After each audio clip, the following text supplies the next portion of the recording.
Hello and welcome to another video in my series Freemasonry and Satanism. Rick Merico here.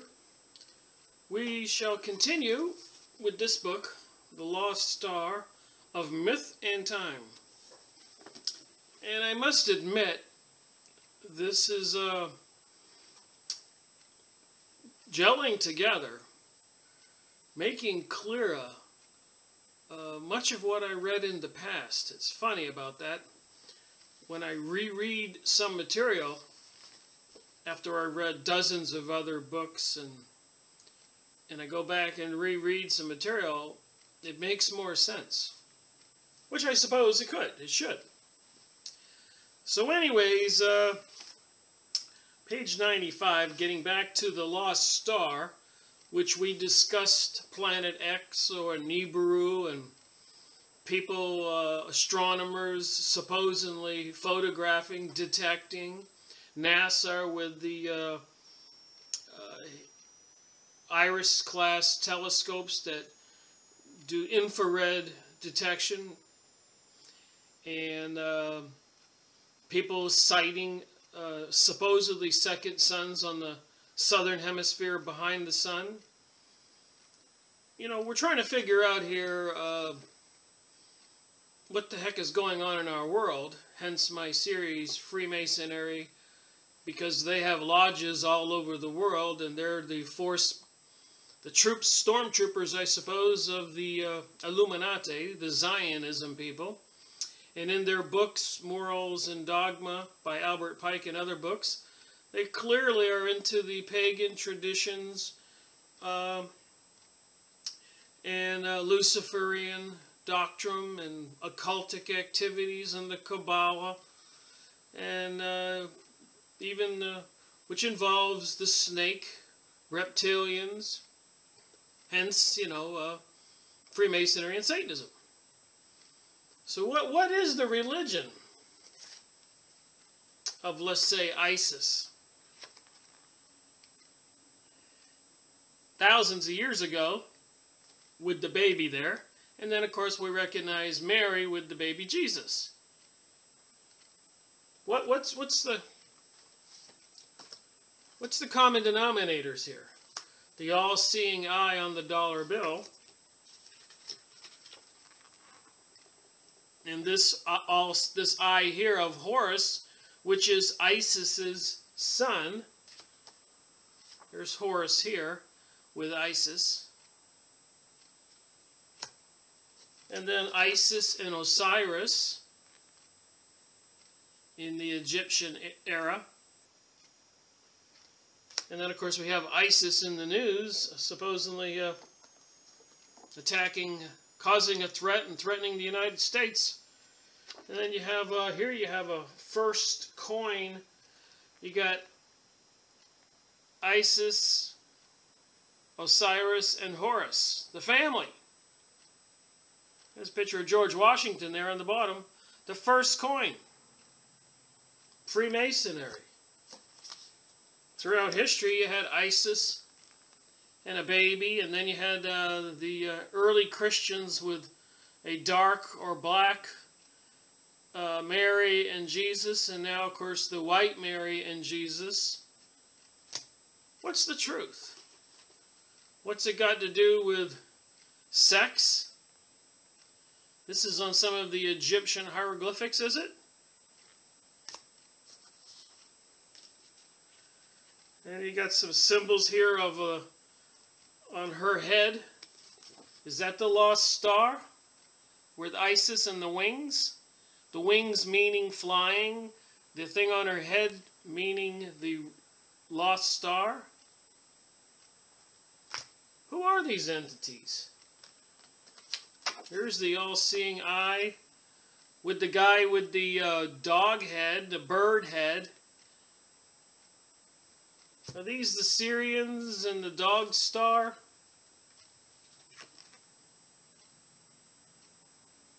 So what does all this have to do? This is the religion, apparently, of the Illuminati.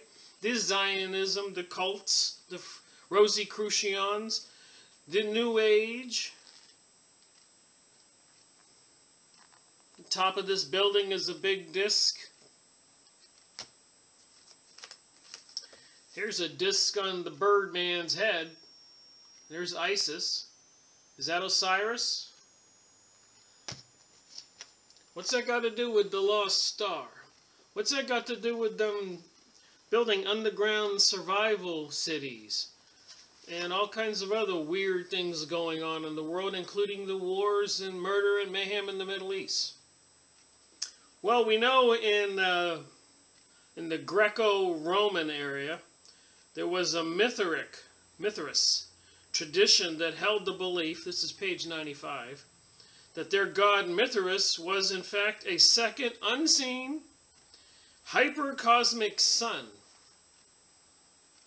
So this is a religion based on this second sun, planet X, or Nibiru with the Anunnaki, reptilian, alien beings maybe. Hypercosmic sun responsible for driving precession. So 25,000 years, the Earth at a certain point sees a different place in the sky over 24,000 years, 25,000 years. And that's called precession. And then at the end of that period, it starts all over again. So it's a tilt of the Earth at a different place in the sky. The different constellations, Aquarius, Sagittarius, Aries, Taurus. So anyways, getting back to the book,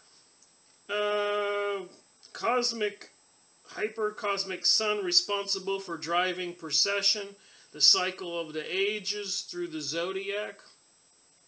Because Mithraism existed near the depths of the Kali Yuga, its followers had no doubt lost access to some previous knowledge.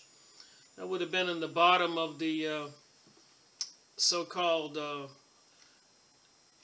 ascension to the Golden Age, and then descending from the Golden Age to the Dark Ages. So they say that when the Earth comes in proximity of this second sun, there is a greater enlightenment of knowledge and cosmic awareness, a higher consciousness. Maybe people have more telepathic powers. And then as you move away from this second sun, descending, this telepathic higher consciousness intelligence seems to dwindle, seems to go away, and people enter more of a animalistic stage, the Dark Ages. So it's said in some of this stuff with regard to the lost star, which people say is coming, planet X or Nibiru, or a second sun. There are theories, and so that is why I am having this conversation. And hopefully you're listening, paying attention, and trying to help figure out what's going on yourself. Maybe you want to know. Anyways, because Mithraism existed near the depths of the Kali Yuga, the Dark Ages, its followers had no doubt lost access to some previous knowledge. For example, they are thought to have followed the geocentric model of the universe postulated by Ptolemy, P-T-O-L-E-M-E, and maybe they just used the Earth-centric model as some astronomers do today, which simply means they describe the stars and planets as viewed from Earth to explain our phenomenon, outer phenomenon. Either way, the idea of a companion to our sun, by definition our binary star, stayed with them perhaps for a more enlightened age. David Ulansey, one of the foremost experts on Mithraism, writes, "We see here, of course, a striking parallel with the Mithric evidence in which we also find two suns, one being Helios, the sun god." Is this represented by a sun god? The Egyptian religions of the Freemason, Illuminati, Zionists, occultic, Rosicrucian, Satanists. Helios, who is always distinguished from Mithras in the iconography, and the other being Mithras in his role as the unconquered sun. On the basis of my explanation of Mithras as the personification of the force responsible for the precession of the equinoxes, this striking parallel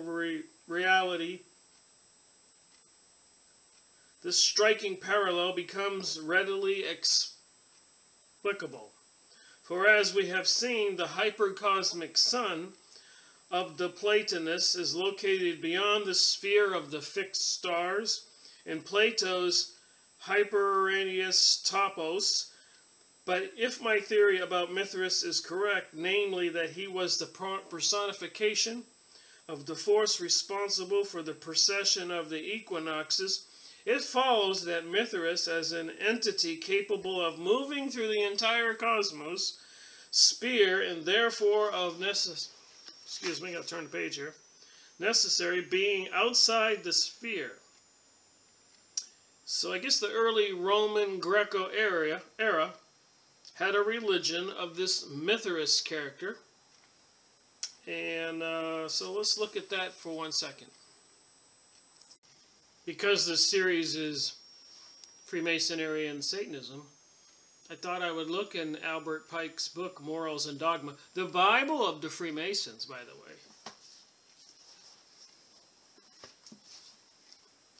With the double-headed eagle and the crown and the pyramid and the rays behind the pyramid, which the double-headed eagle is the symbol for Russia, by the way. It's also called the Phoenix, the rising of the Phoenix. Whereas this year, the Eurovision in Europe, which is like the American Idol program in the USA, the singing contest, they had this person who won the contest, Conchita Wurst. Wurst means sausage. Conchita means a female part. His head was dressed like Jesus and his body was in a silky dress. Go look this up, the Eurovision. You're not going to believe it. So he had a head like Jesus, a body in a silky dress woman, singing the song Phoenix Rising, which has the words in it, "You can't stop us." Whoever these people are running our world, these Freemasonry, Illuminati, Satanists, Luciferian, Rosicrucians, Hollywood, Illuminati, Church of Satan, occultists, Kabbalah, entities promoting the New Age and the gay agenda and Agenda 21, which is i.e. world communism. So some elitist God-praising people of Lucifer will be reign supreme. But anyways, getting back to this book, Morals and Dogma by Albert Pike.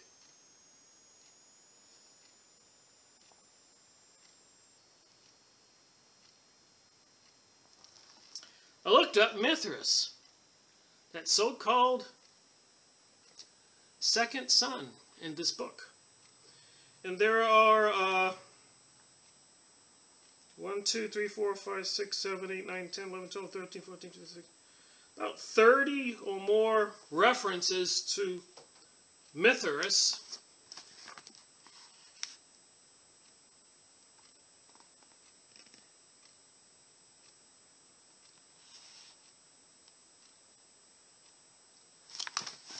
On page 125. So the Lost Star definitely ties in with the Freemasonry material. And let's read one or two of these.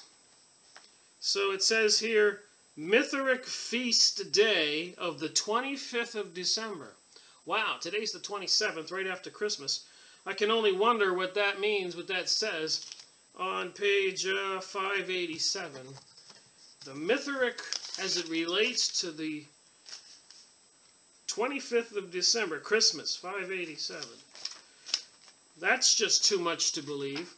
This is how my investigation's been going. It gets more amazing as I go. So it says here, Mithras was the sun god.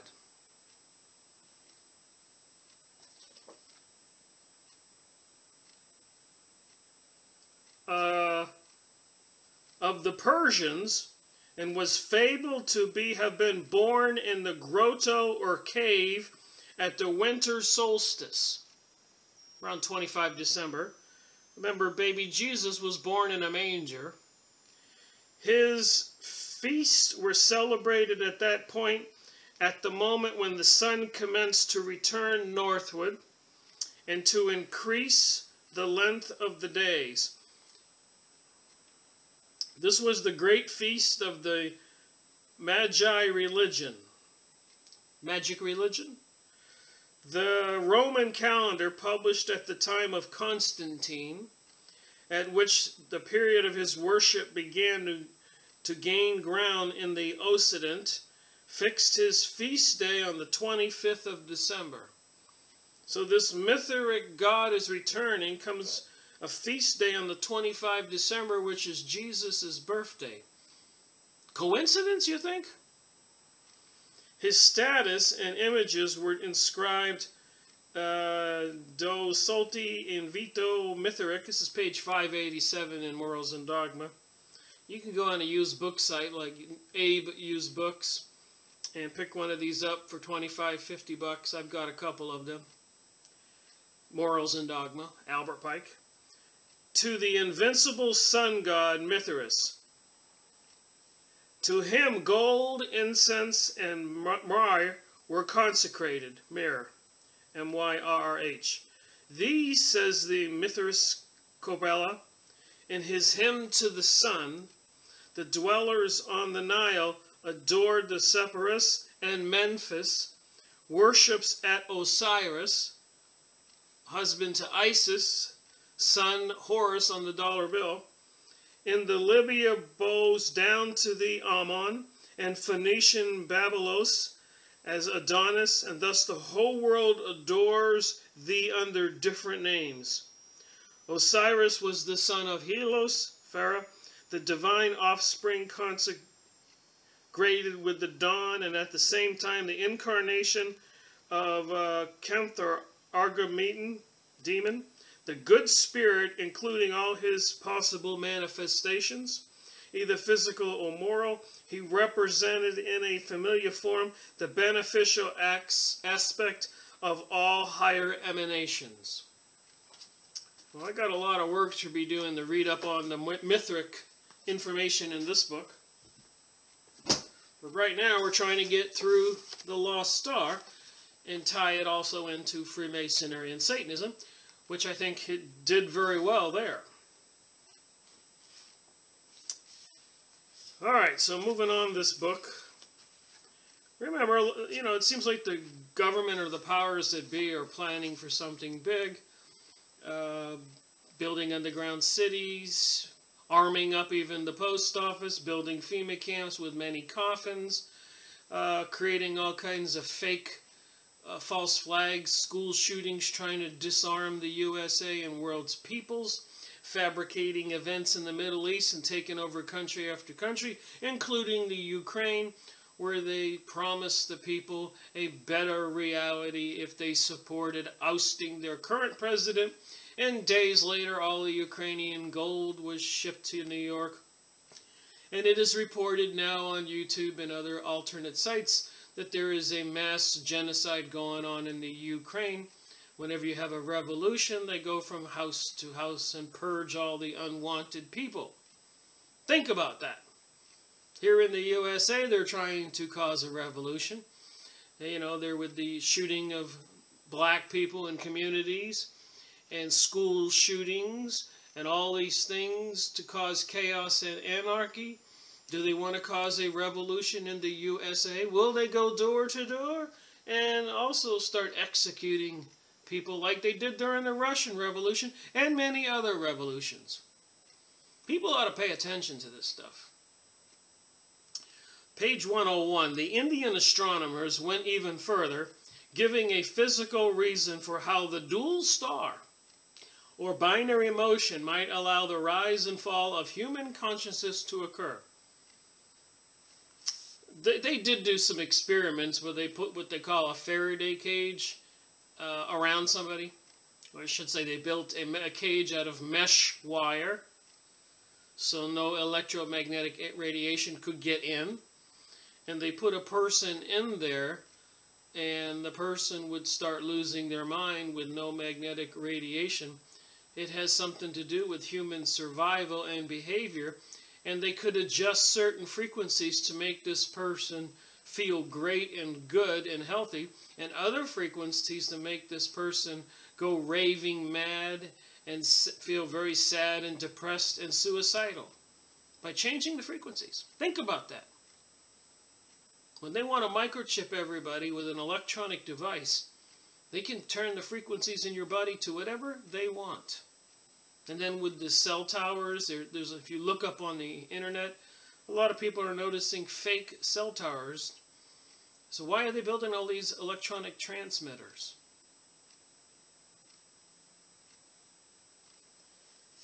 So the dual star or binary motion might allow for the rise and fall of human consciousness. This is Indian astronomers from India. They said that as the sun with the Earth and other planets traveled along its set orbital path, with its companion star, it would cyclically move close to then away from a point in space referred to as the Vishnumabhya. I don't even try to pronounce that. You can put pause and read it. A supposed magnetic center or grand center. They implied that being close to this region caused such subtle changes in human consciousness that brought about the Golden Age. And conversely, our separation from it resulted in an age of great darkness, the Kali Yuga or Dark Age. Now remember, since the 1900s, Rockefeller went throughout the United States and used all the power and money that he had to force fluoride to be put into the water system supplies throughout the country. This was no small thing. Eustace Mullins' book described it in details. Murder by Injection is the book. And basically the fluoride in the water calcifies a little pineal gland between the two lobes of your brain. It looks like a tiny little pine cone full of water and crystals, which apparently enables humans to communicate with the higher dimension. So why would the Rockefeller and all the other Illuminati, Freemasonry societies with all the public works departments throughout the United States force fluoride in the water when they knew that it would suppress your higher intelligence, your higher consciousness? And Hitler put it in the water to make the citizens lethargic, slow, and dumb, so they would have less guards, require less guards. Once you start knowing all this stuff and putting it together, you start to see a very sinister puzzle here. So anyways, when you get close to this other sun, higher consciousness rises. And not with everybody being fluoridated, I suspect it would retard that. And, you know, a lot of people are psychics and have higher abilities, and I suspect they're immune or they're not getting all the fluoride to suppress those abilities. So, when the sun in its revolution around its dual sun comes to the place nearest this grand center, an event takes place where the autumnal equinox comes to the first point of Aries, Dharma. The mental virtue becomes so much developed that man can easily comprehend all, even the mysteries of the spirit. Again, why are they arming up post office people, social security people, building FEMA camps, spies on every corner, monitoring the computer, what you read? making the economy get bad. Everybody get distressed and distracted. Because it becomes developed so that man can easily comprehend all. Are they worried we will comprehend all and they will lose their elitist powers? I'm not the first person to ask these questions. Alright, when I first read of this idea, that would have been Walter, the author. So many years ago in that little book, The Holy Science, I had no idea where it would lead me. My first thought was that the ancients must simply be symbolic in their language and myth, or perhaps just wrong. Was I supposed to think that people who lived so long ago would overturn Newton? Moreover, I assumed that with all our technology today, we would surely know if our sun had a companion star. And apparently in 1983, they did detect this companion star. And if you go on the internet and look at some of the telescopes in space, you'll see there is a particular spot that's blacked out. And you can see some light shining behind it. So whoever manages that information doesn't want people to see this second sun, I guess. And again, I'm not the first person to suggest that. I learned all that from reading. Here is a picture here to give us some idea how it might work.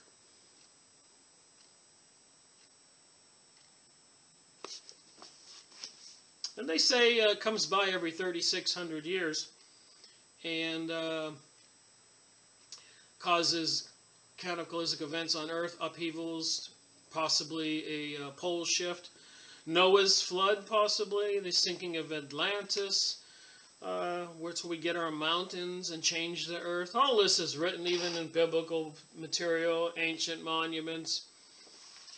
Second son. Like I said, reading this book has really helped me combine a lot of material. As you will see, I have much more.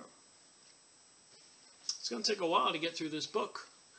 But maybe we could learn that if there is another system, a sun, and there are planets with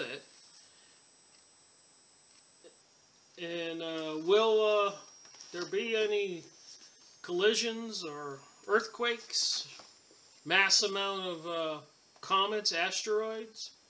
What? Why are the governments building all those underground facilities? I think thought I would do a little recap. We did look at this book here, where they are building all those underground facilities since after World War II. And you can drive a semi right down into the buildings. Rand Corporation, working for the government, has these huge pieces of equipment that can drill tunnels.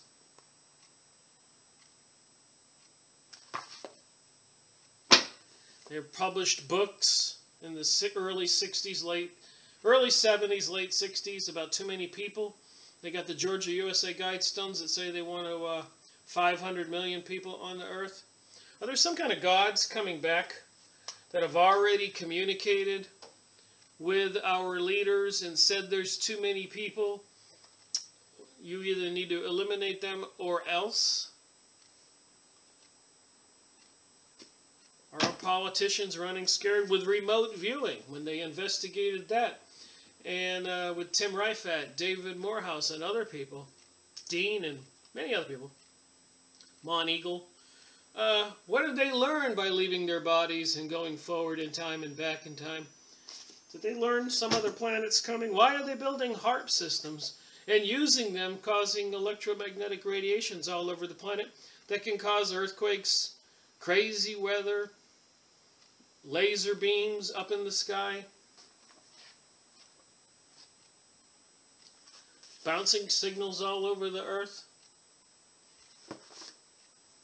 Why is the United Nations into this occultic Egyptian religion with the black stone there in the center and all of the symbols that are into the occult, Kabbalah, magic?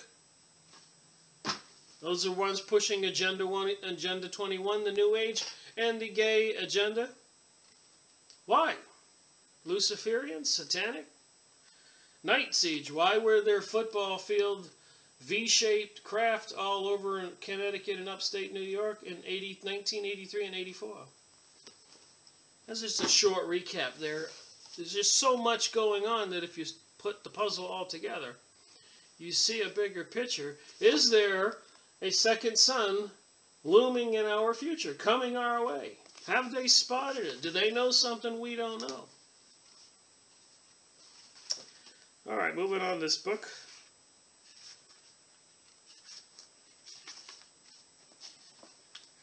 All right, the new model in sync with form and function. Apparently, binary suns are more common in the galaxy than any single suns. Single suns are anomalies, according to this chart. A recap, a comparison and theories.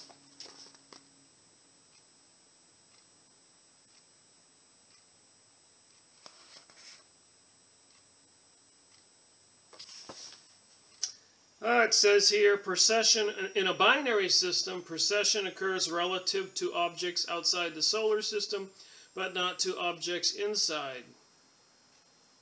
Accepted single sun theory, precession occurs relative to objects outside the solar system and to objects inside the solar system, unsupported by any studies. So our system doesn't do precession on objects inside our solar system. So this book says. Our sun, like most star systems, is part of a binary system. This is likely. And the accepted single sun system, our sun is an anomaly and it has no companion star, which would be odd, unusual. Curved path of sun through space simply explains that Earth's changing orientation to inertia space relative to the second sun. No significant curvature in space sun's path requires Earth changing orientation to inertia space to be explained by complex theories that are still unproven. So the way our Earth moves through space seems to support the theory of a second sun. I could go on and read this, but you get the point. All right, now let's go back here, page 141. The Babylonian and Egyptian cultures both used a daily time system made of 12 periods ascending and AM and 12 periods descending PM for a total of a 24 hours time system. This was the Babylonian and Egyptian cultures. No one knows the true origin of this system of time, but European explorers were to find that the Mayans and Incas also used similar daily time systems based on 12 and 24 patterns. It might be because of the 12 constellations. It might be because the Earth is roughly 24,000 miles in diameter, with half always in light and half always in darkness. So 24,000 miles around the Earth. So I guess that would have to be moving at 24,000 miles, and 24 hours would be 1,000 miles an hour. The Earth would be turning. Or it could refer to the binary cycle if the ancients were smarter than most historians believe. Well, is there something to this second sun theory? Is there something coming? Can we expect some changes? Do the powers that be know something they don't want us to know? Is this the religion of the people who know? The elites ruling our world, the occultists, the Satanists, the Freemasons. It's in their book. I can look up Osiris and Isis and Horus and the Albert Pike's Morals and Dogma and find it. I wouldn't be surprised thousands of times. Look at the all-seeing eye. Look at the rainbow for the gay agenda. Look at the bird here. Look at the sun and the wings on the bottom. Look at the symbol over here they have here, which is the U.S. seal. The pyramid. The object on Isis's head. Horus the baby in her arms, represented by the all-seeing eye on the U.S. dollar, and many plaques on many federal buildings. Interesting? You think?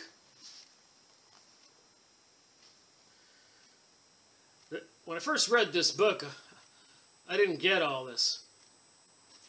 It's been a while. There are meanings under meanings in ancient Egyptian iconography. And we're just beginning to understand their depth. Certainly, Iris Sirius, the Sirius star system book we did, was a companion and rescuer in the very practical context of the annual cycles, but we might also consider the larger cycle and infer that as this rescuer star comes closer to Earth, as a binary companion would, so is the Sirius star system, which is to the left of Orion's belt, the brightest star you see. And the world will be saved from the Dark Age.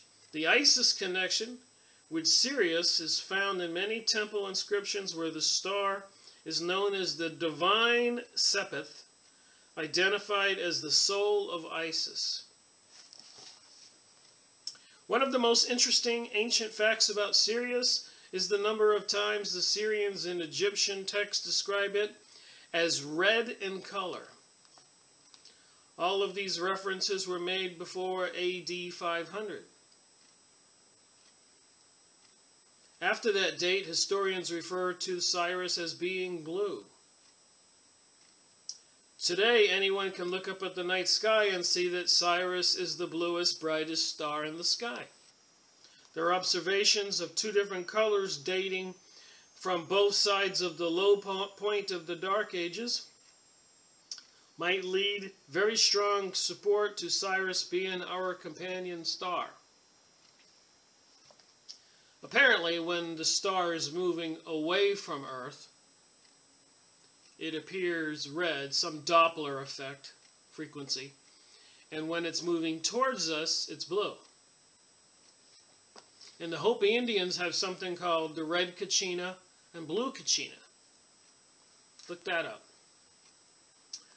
Hopi Indians, red Kachina, blue Kachina. And when I went out to the Hopi reservation, I bought a Kachina doll and a Kachina rattle, and it's supposed to have magical abilities. I just bought it as a keepsake for my visit there. For half the cycle, the two stars would be moving roughly towards one another in an arc, and for the other half, they would be moving away from one another. If they are moving as a fast enough speed, it is possible that we might see a red or blue shift in the star's apparent color, depending upon the direction of their course. This is the Doppler effect, which tells us whether a source of light or sound is moving closer to us or further away. Astronomers use this technique in studying the motion of galaxies. It was the basis for the original formation of the theory of the expanding universe, because most galaxies are red-shifted. They are deemed to be moving away, implying that the universe is spreading out. Could this explain why the Sumerians and Egyptians and others described Sirius as red? Was it moving away from us until hypothesis, its furthest point in AD 500, and then its color shifted to blue as it began moving toward us at a rapid speed? Is it coming our way? If 500 AD it reached its hypothesis, the furthest point from us, and the cycle is 3,600 years, half of 36, of course, is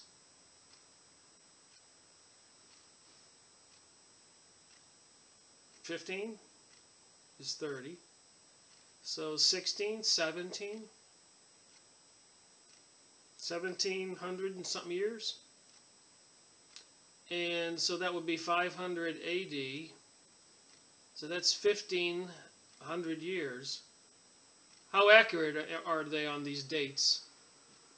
So is it coming now, or is it coming 50 years from now, or 100 years from now? And if it was coming 100 years from now, why would they be moving all the major military and federal buildings from the coastline to the Midwest, as they have done? Look that up. Over there into Manhattan, Kansas, and places like that. It's been in the news. A lot of people have been asking that question. If it's 100 years away, why would they be so urgently moving everything and prepping now?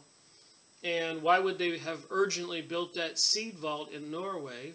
And why was Russia in the news this last couple days going to build a data bank with all saved evidence of DNA of everything that lives on the planet? Are they expecting something to destroy everything on the planet? There is a Hopi story that leads further credence to the shift in color. So as you can see, I've been reading a lot of this stuff. I've learned from many different books. I do have the Hopi book by Frank Waters. I've read that one. And this material is in there. And apparently the other Indian tribe out there next to the Hopis, I'll think of it in a minute, they have the same story. When the last cataclysmic event came, they were assisted by some beings from space in craft. The same thing with the Mayans and the South Americans, Ecuador, Peru. Over the books we went through,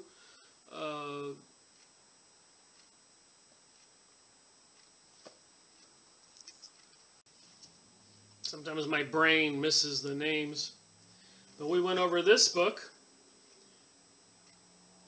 down there in Ecuador, West Brazil, West Venezuela, where Mr. Gruber went and lived with the Akakor natives and learned their history of aliens coming and helping them through the last cataclysmic event and building major, huge underground cities.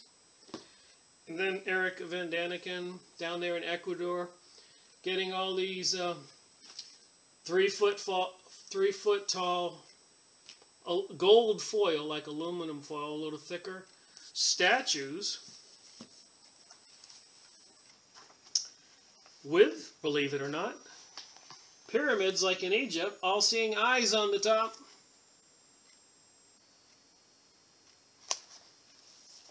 You getting the connection? Then in Africa, the tribe there that mysteriously knew about the people with the dog face. Remember we saw the Egyptian hieroglyphics with the humans with the dog head? And these apparently aliens from space visited the African tribe. We went over this book. And then people have been citing these creatures here for the last 80 years, 90 years since the nuclear explosions. And prior to that, gray aliens. Are these robotic entities traveling through space, preparing the way for the Anunnaki? The ancients who lived here before? Alright, back to the book.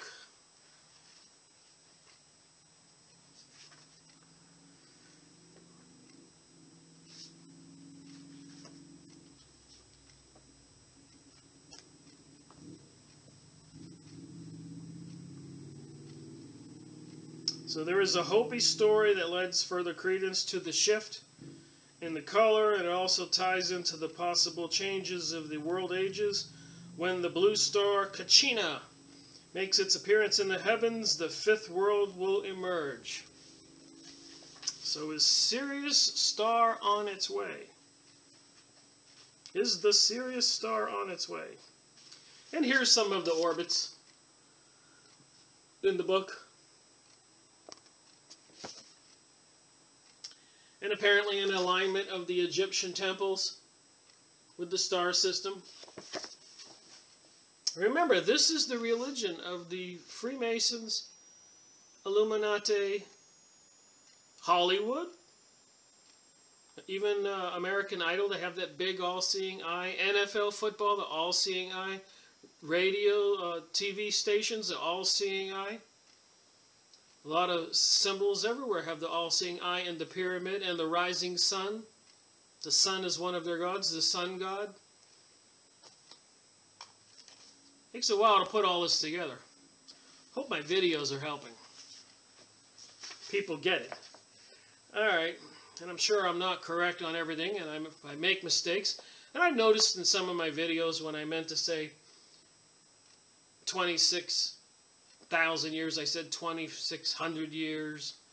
You know, when you're just ad-libbing and speaking, I go back and watch it and I go, I didn't mean that. So please allow for some error, but I think you generally get the gist of the conversation. More than what you might have known before this investigation. What I call my book reviews of 100 or more books. I figured if I did that, it would help me focus in on the reality of the truth. And it seems to be doing it, from my opinion. Alright, page 170. When Sirius B went in front of Sirius A in 1989, relative to the Earth, as it does every 50 years, the Earth's spin rate slowed down. Wow. Losing a full second per day, I'd like to know who keeps track of that time, for a period of several weeks before the event, and then speeded up, gaining a second per day for several weeks after the event. Well, I suppose with computers you could probably notice that.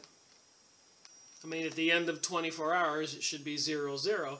But if it's 001, you would go, oops, the Earth is a little faster. Or if it's 99.99 and not 00, you'd say, whoa, we lost a second. And if they timed it with the approach or rotation of a star, they might think there's some cause and effect.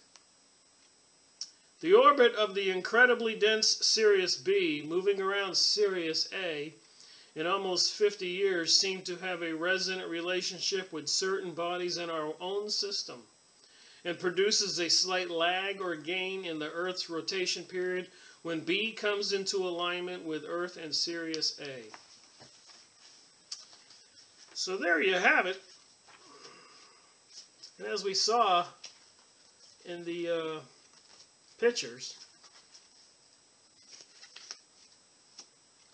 the Egyptian hieroglyphics,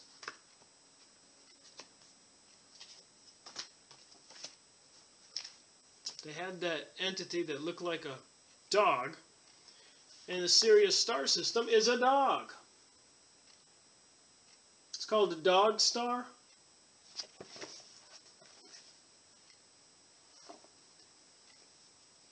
And we did a whole video on this dog star, Sirius, where apparently the natives in Africa knew all about the Sirius star. You could see, and it's a dense Sirius B star that is so small you can't see it, but they knew all about it and its orbit and had drawings in caves, according to the books I've been reading. The association of Sirius with the sun and the celestial dog has been rather consistent throughout the ancient world. In Chaldea, present-day Iraq, the star was known as the dog star that leads, and the star of the dog. In Assyria, it was this dog of the sun. In older Akkadian, named Mallik, the dog star of the sun. And even in remote China, the star was identified as the heavenly wolf. Is this like an Antichrist thing? Lucifer, Satan coming? There is even a depiction of the Egyptian goddess Isis accompanied by a dog. We've seen some of my pictures with that. As we know, dogs follow things. To dog someone is to follow his or her every step. Could it be that Sirius is named that because it always seems to follow our sun, as only a binary companion would? So there you have it. I'll save this some more of this book for another video. But I would like to discuss one other thing on this video. Interestingly enough, a lot of people have heard the word Illuminati. They might have read some books on Freemasonry, Masonic lodges, Rosicrucians, occultic material, Kabbalah, and know about Isis and Osiris, but did they really know that it's basically a religion? That's the religion of the Illuminati, the second son. These other beings that came to this earth, these gods. Are they cast out angels from heaven, the sky, heaven, get it? They do run our banks. They've caused wars, mass murder in the Middle East right now. So I can't believe they're the good guys, the benevolent ones, the merciful ones. The murder and mayhem that the people of this religion are causing is off the chart. Look at the rainbow. Look at the symbols. They even have skull and bones on all their symbols, like the skull and bones that George Bush is a member of. With that in mind, I found another article in another Nexus magazine. Earth's hidden twin.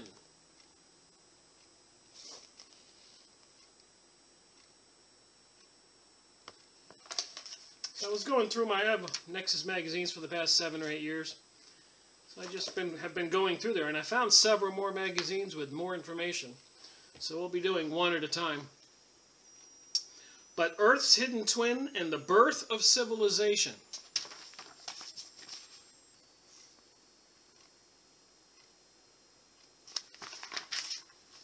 By Dr. Valerie Uvarov, U-V-A-R-O-V, National Security Academy, St. Petersburg, Russia. Alright, I just highlighted some material. I'm going to try to scoot through this, and we'll be done with this video. It's fascinating material. It's going to expose a lot of details. At the base of the entire ancient Egyptian state and religious system lie ideas and knowledge obtained from some of the even more ancient, highly developed civilization. Tracks leading back to it run through all stages of ancient Egyptian history. Let us go back 15,000 years, when the Neferu lived on the earth and talked with people. Neferu. The word Neferu, translate as gods, had a complex internal structure. The descriptions of the Neferu in the text indicates that they were human beings with godlike abilities. It was these beings who gave people knowledge of mathematics, architecture, astronomy, and medicine, of the structure of the solar system, cyclical processes, and the principles lying at the foundation of the universe. The surviving written text and legends of the ancient Sumerians also contain many mentions of some highly developed civilization that descended to earth from the heavens and collaborated closely with the elite of summer. The interaction between the gods and the humans became so close that a number of ancient texts speak openly of the gods having sexual relations with earthly maidens. The result was the birth of children with unusual genetic abilities, described in the legends as demigods, who went on to become rulers of the land of summer. So are the rulers returning? Have the rulers always been here? Are they the people and the mindset and the religion behind all the elitists who control the banks and cause all the wars and so much murder and mayhem? The pedophilia, the homosexuality, the adultery of Hollywood, and all the stuff that they're promoting. I don't care if somebody's gay. It's none of my business. But forcing the whole social change on our society, costing billions of dollars, does strike me as rather odd and wrong. And then if you look at the floats when they have gay parade, there are all these men dancing in G-strings. What's that got to do with anything? It just seems like a perversion. And also the stuff coming out of Hollywood, you can go on the internet. I know I'm rambling on, but you can even go on websites that says cheatonyourspouse.com. Adultery is the seventh commandment. Don't do it. Right after murder. Then comes don't steal. Number 8. The Nephilim, the gods that descended to earth from the heavens. Zachariah Stitchin, a leading specialist in the translation of the Sumerian language, pointed out inexactitudes of the rendering of ancient text, wrote in the Stairway to Heaven. We shall immediately state that neither the Akkadians nor the Sumerians called these beings from the sky God. So the ancient Akkadians and Sumerians did not call these beings gods. Only much later, in the era of the paganisms, did the concept of divine beings or gods penetrate into the thinking and also into the language of ancient peoples. Just reading the material.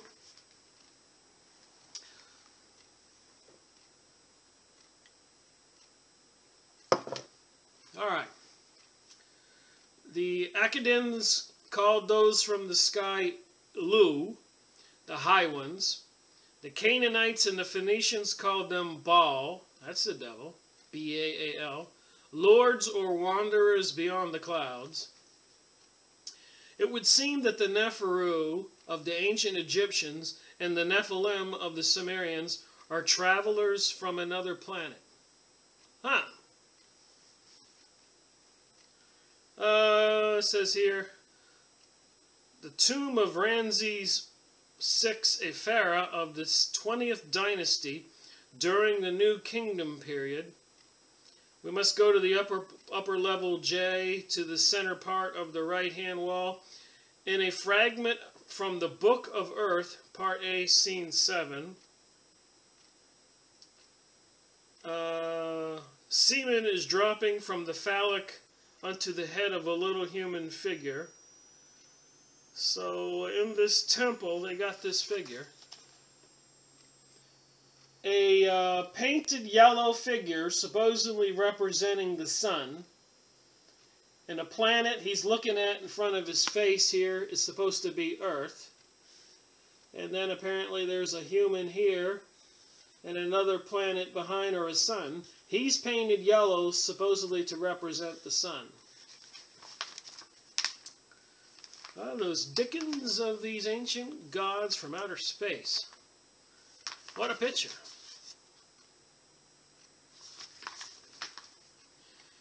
Two planets, and I'm only reading the highlighted parts here, are shown in this orbit, one in front of the figure, the other behind.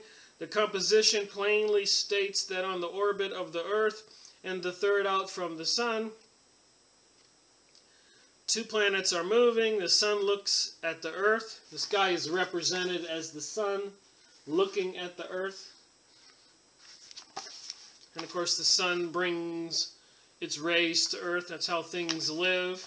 And the phallic symbol is supposed to represent that. Okay, this planet in 1672 was sighted. The one, they say there's supposed to be another sun behind our sun that we can't see. And the reason we can't see it, let's say this glass is the sun and this is our Earth. And of course, the Earth is much smaller, so it can't see around the sun if there's another planet. But every now and then there are perpetrations or a movement of the other Earth, and apparently from some of those pictures we looked at,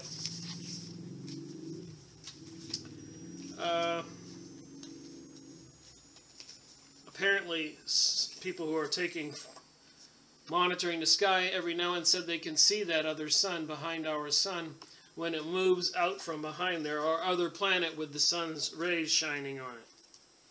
And they say that might be what's coming. But this particular author says it's not something Nibiru or a binary star. He said it's just another planet on the other side of our sun that's perfectly in sync. So not to confuse the situation, but Dr. Valery Uverov's theory is that there is another sun, or planet behind our sun. And two planets are shown in the orbit as we've seen here. This composite plainly states that the orbit of Earth, and it is located diametrically opposite behind the sun, so we cannot see it.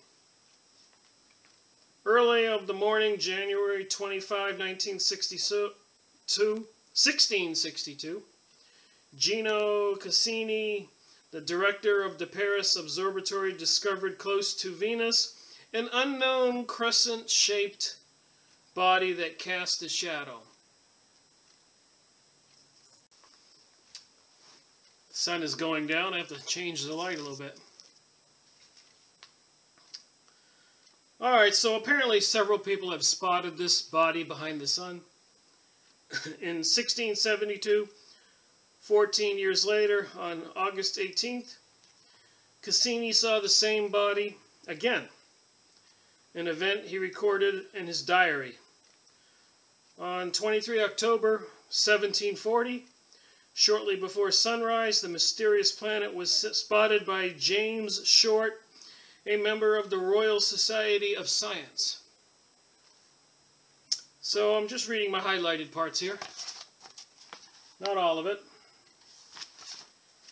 But you get the gist of the story. It's just another version of where an unseen body might be. Venus and the mysterious planet were lit by our sun. And the exceptional glitch in the functioning of the solar dynamo that took place in the late 17th and early mid-18th centuries, which also manifested itself in the Maunder minimum when there were hardly any sunspots for 50 years, caused the orbital instability of the counter-Earth. So they say the Earth might have a twin on the other exact side of the sun. The year 1761 was the year that the counter-Earth was seen most often.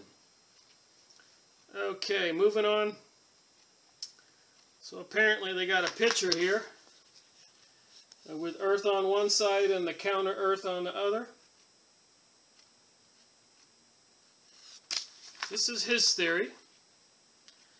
The latest observation was made on 13 August 1892 when the American astronomer Edward Emerson Bernard spotted close to Venus where there were no stars. Remember, Venus is between the Earth and the sun, with which the lighting might have been associated. An unknown object with the 7th stellar magnitude. Then the planet went black back behind the sun. So there have been people saying that they are seeing something behind the sun pop up now and then. You know,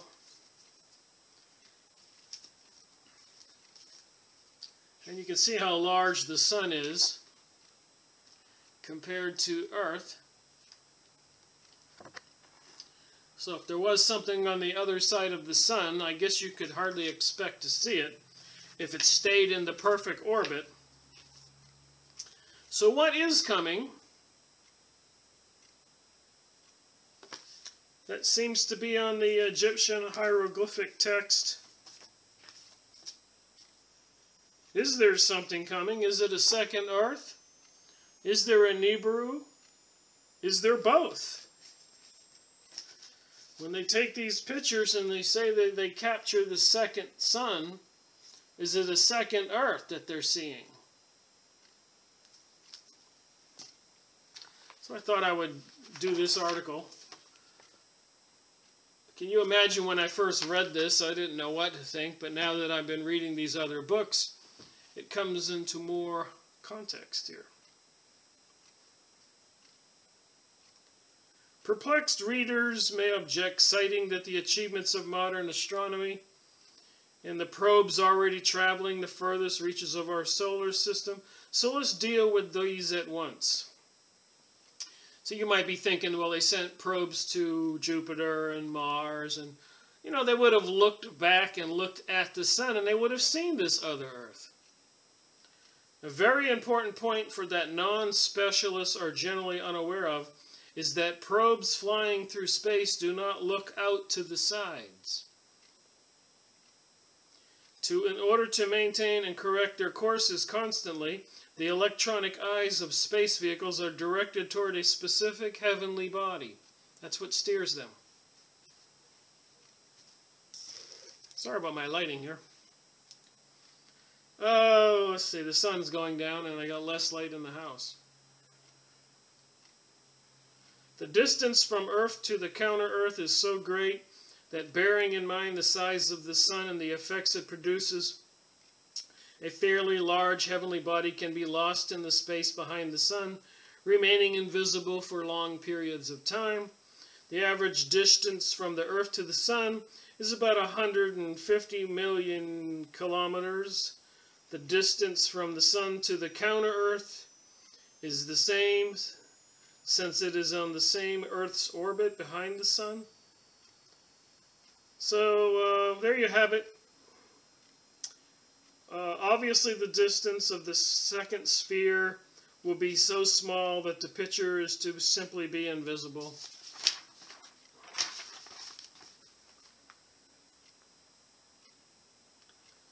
SOHO, that's that thing we just saw of the sun telescope, which constantly photographs the sun, is close to Earth. I don't know how to get more light in here. Maybe I could turn this on.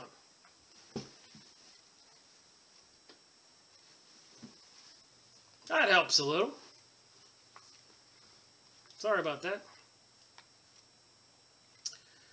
The space telescope SOHO, which constantly photographs the sun, is close to the Earth, so cannot in principle see the planet behind the sun unless the planet shifts its position once again, as it did in the late 1860s due to the powerful solar magnetic storms.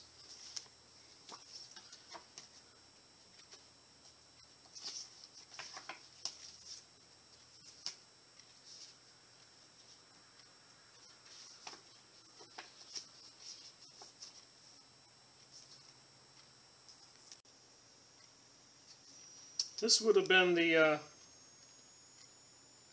SOHO satellite. You can go online, look it up, and watch a picture of the sun. The SOHO telescope. See, you can see this body here. The secret to the counter-Earth is kept from us not only by the vastness of outer space and the blindness and indifference of science as to what historical documents tell us, but also by someone's invisible hand. So we suspect that there are people on Earth who probably know the truth and are keeping it from the public, i.e. the Freemasonic lodges and the Illuminati and all the other secret cults with their secret handshakes and secret symbols, who know things that they don't share with the rest of us. In this context, it might be suggested that the disappearance of the Soviet space probe, Phobos 1, was in all probability due to its becoming an untimely witness. The probe was launched from the Space Center in Russia 7 July 1988. And having entered its planned orbit, it began taking photographs of the sun in accordance with its program. A total of 140 X-ray images of the sun were relayed to Earth, and if Phobos 1 had continued photographing, then it would have taken a shot leading to the historic discovery of a second Earth behind the sun. But in 1988, that discovery was not supposed to happen, so the world's news agencies reported that contact with Phobos 1 had been lost. True or false? The last picture of Phobos 2 sent back to Earth showed a huge, cigar-shaped elliptical object that evidently deflected the probe.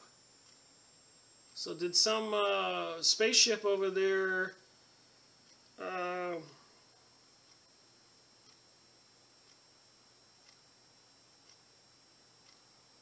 take down the probe? The presence of a planet behind the sun and the rational behavior of certain forces associated with it is indicated by unusual comments about which a fair amount of information has accumulated. These comments sometimes go behind the sun but don't come out again, as if they were spaceships. When Comet Roland appeared from behind the sun, there was a transmitter in its tail working at a wavelength of 30 meters. Then the transmitter in the tail began working on a half-meter wavelength, separated from the comet, and went off back behind the sun. What if they could tell we were noticing there was a transmitter in the tail of the comet? Was it a spaceship? Let's return to the past. The crescent body showing from behind the sun is the 12th planet, which was lacking for an elegant and stable picture of the structure of the solar system that would accord with, among other things, the ancient text. The Sumerians incidentally claimed that it was from the 12th planet of the solar system that the gods of sky and earth descended to Earth. It should be stressed that the location of this planet on our orbit behind the sun places it in the sphere favorable to life, in contrast to the planet Marduk, according to Sitchin. Sitchin has the planet Marduk with the incoming Nibiru planet and its star Nemesis, whose orbital period is 3,600 years.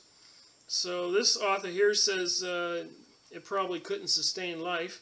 So are both of these planetary bodies a reality?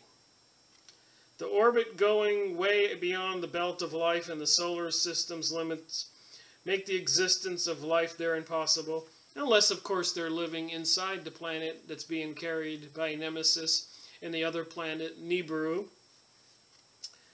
So anyways, therefore the first conclusion from what has been stated that we shall set in a prominent place is that the source of the ancient knowledge would seem to have been extraterrestrial in knowledge.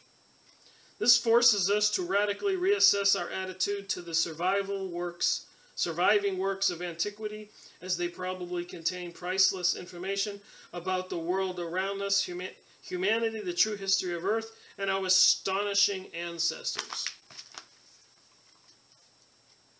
Alright, we're almost done here. Okay. Let us return to the very start of this history, which you have already managed to note has clear extraterrestrial origin. For that reason, we should not consider what took place on Earth in isolation from what took place in the solar system. Everything here is interconnected. Let us turn to the astronomical clock back 15,000 years, during the fact that the interaction between Earthlings and Nephiru by that time already had a very considerable history. So where are these people from? The religion of the Illuminati.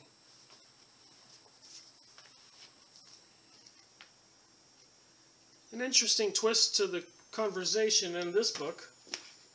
And I thought we ought to examine all angles. a lost star in all points of view. Some of the pictures, we looked at these before. I guess if we examine them more closely, we might be able to figure it out. Look at these characters with the birds' heads or fish heads. Sirius. Star system is supposed to be aquatic beings. And then the planetary thing with wings on all the Egyptian monuments.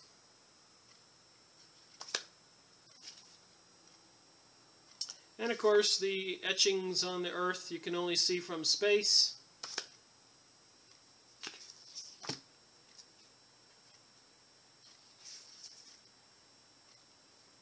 Flying vessels made by the ancient peoples.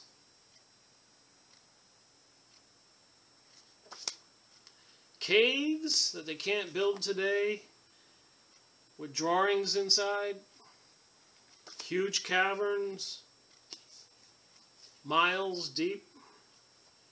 Then spiritual symbols at the Vatican like this labyrinth on the floor. Occultic, magical. The tree of life of the Kabbalah, is that it? The ancients there with the pine cone, which is the pineal gland, and the two lobes of your brain that's disabled because of fluoride. And astronomers and people who say they're taking pictures of an incoming body. The sun with a second sun back there, is that actually the other Earth?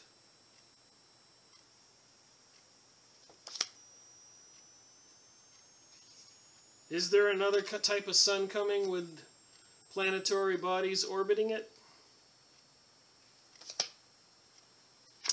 Mummified aliens? Is this real?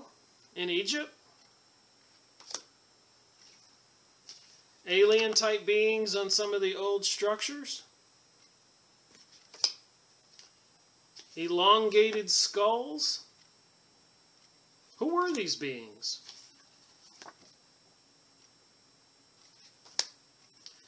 Sirius dog star? Do they actually have beings that look like that? Little humor here. I wonder if this guy likes dog food. You have to keep your sense of humor in all this.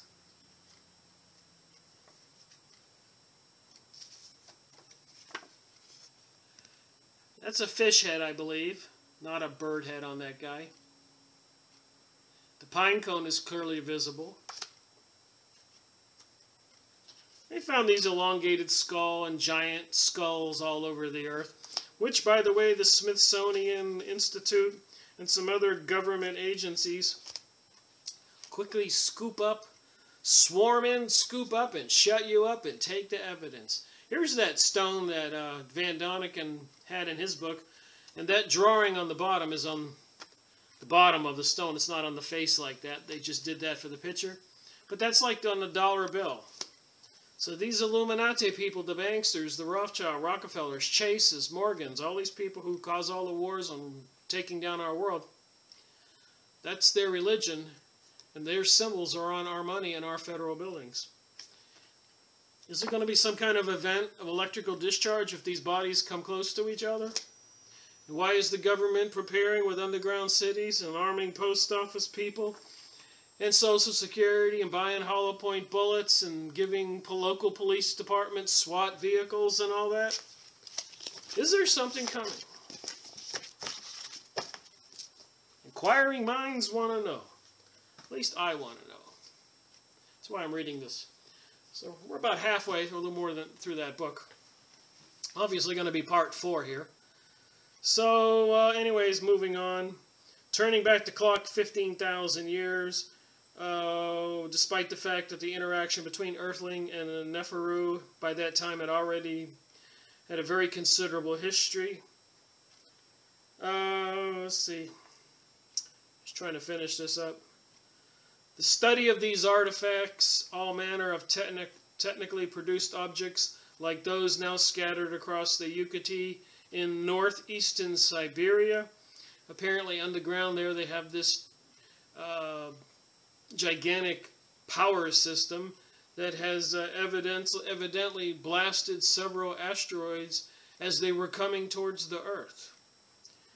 So the mind-blowing physical evidence of the scientific and technical genius of the Neferu is the gigantic underground complex of meteorite and asteroid defenses constructed in what is now western Siberia.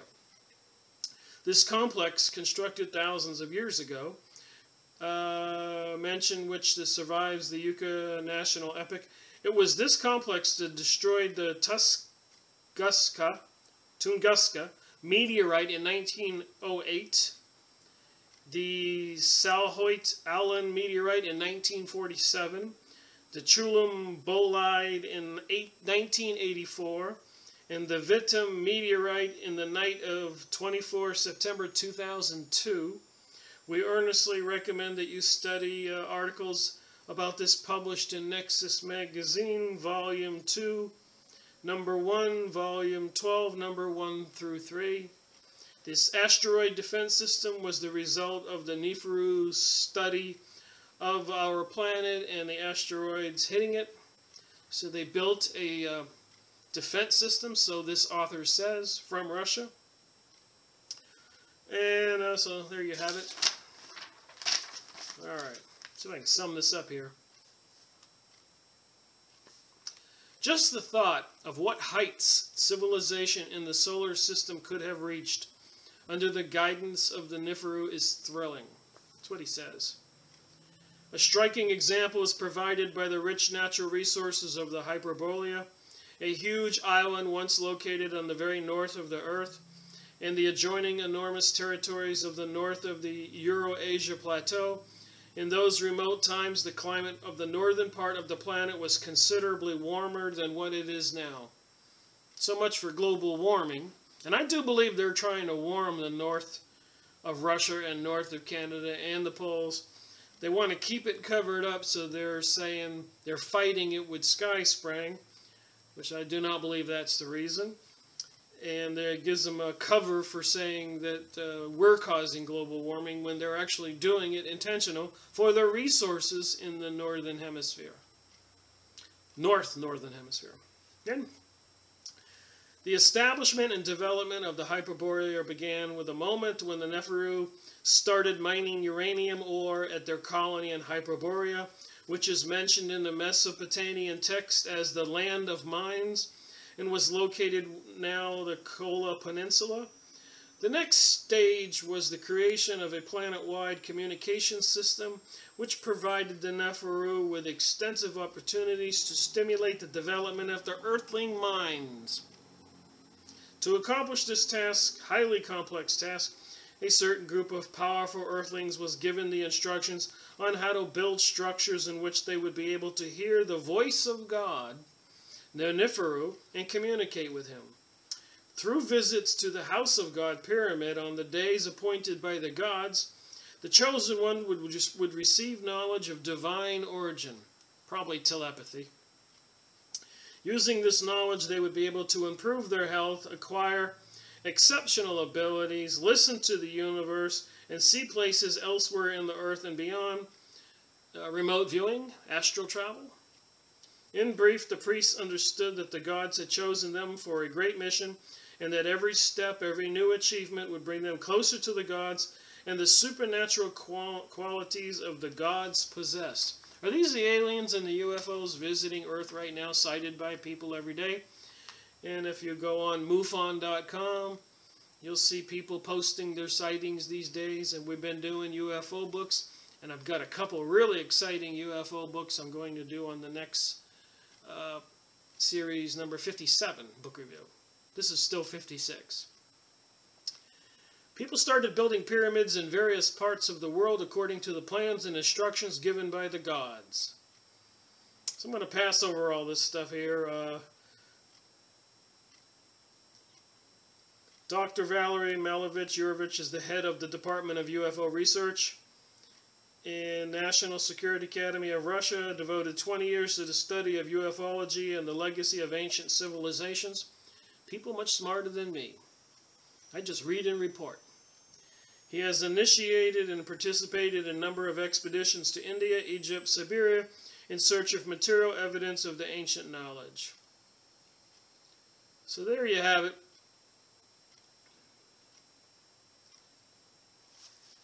Another theory of another twin Earth on the other side of the sun, involved with the history of the ancients of Egypt. The religion, I say, is the occultic Kabbalah, Rosicrucian, Freemasonry, Illuminati, and Satanic religion and all that, communicating with beings from the other side.